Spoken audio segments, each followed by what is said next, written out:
Assalamualaikum warahmatullahi wabarakatuh.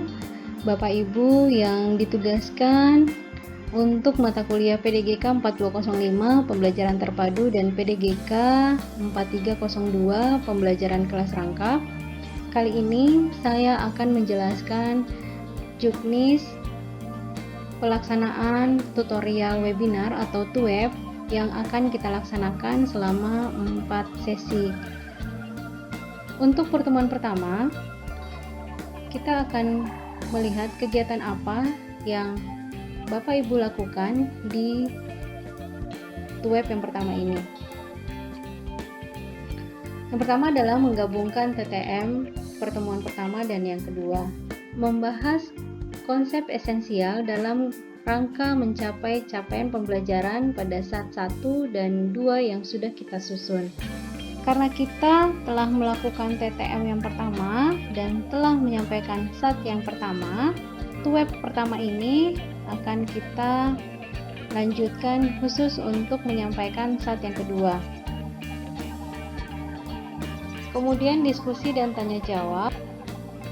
Pemberian tugas praktek 1 berupa tes uraian menguji materi dan konsep esensial dari modul 1, 2, dan 3.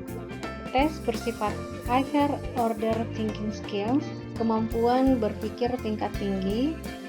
Kemudian di minggu kedua, tutor menggabungkan TTM pertemuan ketiga dan keempat dan pemberian feedback tugas praktek 1. Kemudian membahas konsep esensial dalam rangka mencapai capaian pembelajaran pada SAT 3 dan 4. Kemudian yang dilakukan adalah diskusi dan tanya jawab dan pemberian tugas praktek 2 berupa yang pertama, penyusunan 2 rancangan pembelajaran atau RPP terpadu, pilih konsentrasi kedua bidang studi dan pembelajaran kelas rangkap dan pembelajaran kelas rangkap, pilih 2 model. Di dalam RPP harus diuraikan pula media pembelajaran sederhana yang dibuat sendiri dan juga harus membuat instrumen atau alat ukur yang tepat untuk tujuan pembelajaran yang ditentukan. Yang kedua adalah presentasi paparan salah satu RPP dari pembelajaran terpadu dan pembelajaran kelas rangkap yang direkam dalam video berdurasi maksimum 3 menit, lengkap dengan produk media sederhana dan instrumen atau alat ukur yang dikembangkan. Kemudian video ini dikirimkan ke tutor. TUWEB minggu ketiga menggabungkan TTM pertemuan kelima dan keenam.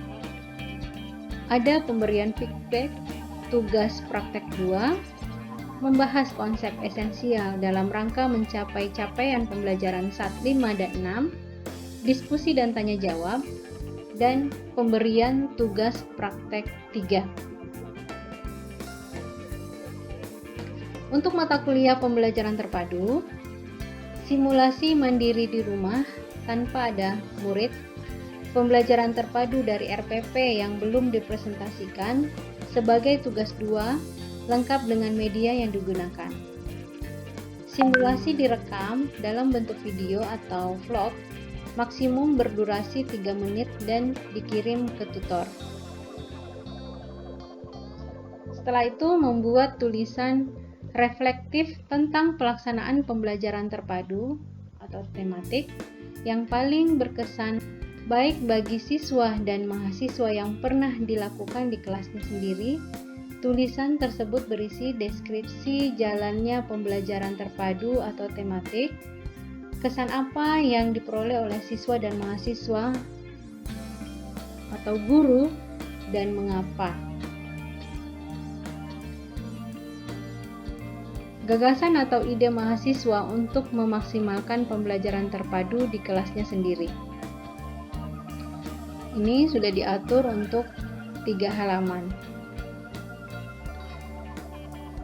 Untuk mata kuliah pembelajaran kelas rangkap, membuat ulasan ilmiah berupa tulisan tentang praktek pembelajaran kelas rangkap yang dilaksanakan selama ini. Tulisan tersebut mengikuti rambu sebagai berikut. Bersumber dari 3 sampai dengan 5 artikel ilmiah tentang pelaksanaan pembelajaran kelas rangkap, tulisan ilmiah ini berisi tentang latar belakang mengapa pembelajaran kelas rangkap dipraktekkan. Bersumber dari 3 sampai dengan 5 artikel tersebut. Bagaimana prakteknya dilaksanakan dalam berbagai situasi dan kondisi termasuk hambatannya, gagasan atau ide dari mahasiswa tentang pembelajaran kelas rangkap jika dilaksanakan di SD pada umumnya. Kemudian mencantumkan sumber dan daftar pustaka. Ini kemudian juga dibatasi untuk 3 halaman. Kemudian pada TUEP minggu keempat, tutor menggabungkan TTM pertemuan ke-7 dan ke-8.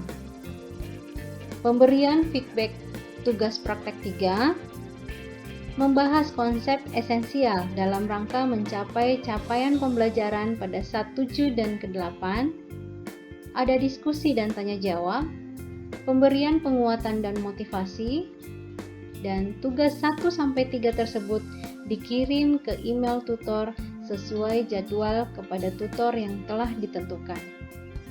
Harus dipastikan bahwa pada TUEP keempat, tugas 1 dan 3 ini sudah dikirim ke email tutor sesuai jadwal kepada tutor yang telah ditentukan. Jadi Bapak Ibu sebagai tutor harus menentukan jadwal kapan mahasiswa mengirimkan tugas tersebut.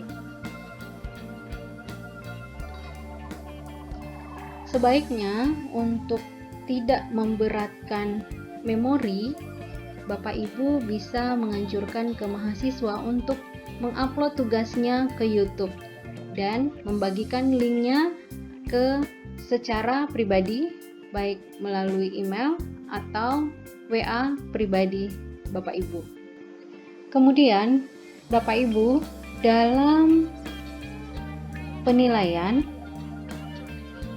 Bapak Ibu menggunakan format seperti ini, menuliskan beberapa yang diminta di bagian atas, BPJJ Banjarmasin, kemudian kode dan nama mata kuliah, masa registrasi 2020.1, kemudian tuliskan pokjar, kelompok adalah kelasnya, kemudian nama tutor dan ID tutor.